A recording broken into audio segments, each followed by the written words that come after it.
เจ้าเขาได้บ่ค่อยบอกให้ค่อยเข้าค่อยสีจ่ายเจ้า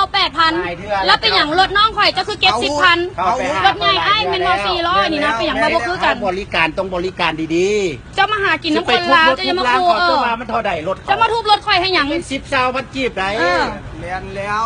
มันยังบ่จ่ายเฮามันยังบ่จ่ายมีอย่างกันล้มกันดีๆเขาล้มกันให้เพิ่นแล้วเพิ่นบ่ดีเพิ่นล้มบ่ดีหยังค่อยสิจ่ายเจ้าจะบอกค่อย50,000ครับใหม่บ่ได้จ่ายแล้วจะบอกค่อยจ่าย50,000บ่จ่าย50,000ค่อยบ่จ่ายจ่ายเฮา8,000แล้วบ่ยังบ่ได้จ่ายแล้วเจ้าเอาประตูมาอัดไว้ค่อยสิจ่ายเฮา8,000แล้วบ่แม่หามไอ้คนลาวนั้นมาเจ้ามีสิทธิ์แล้วเจ้ามาทุบรถข่อยหยังเจ้าขอโทษข่อยแม่ค่อยสิจ่ายให้เจ้า50,000ขอโทษว่ามึงนอกกูพร้อมกูจ่ายมาทุบมันมาทุบบ่แต่จะมาทุบอย่างนี้นะมันมีสิทธิ์หยังถอยหล่อนมาทุบจังซี่นะมีสิทธิ์หยังบ่เป็นหยังจังมีสิทธิ์หยังเจ้าจ่ายให้เฮานะ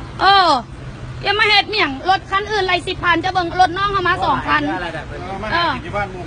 แม่มาหากินบ้านเฮาประเทศลาวแท้ๆนะยังเฮ็ดจังซี่เสีย3-4 ล้านบ่นั่นก็ได้แล้วมาว่าของข่อยว่าซั่นเจ้าบ่มีสิทธิ์ว่าซั่นมันไปหันให้ตมมากวดมานำหากินน้ำคนลาวยังมาเฮ็ดแนวนี้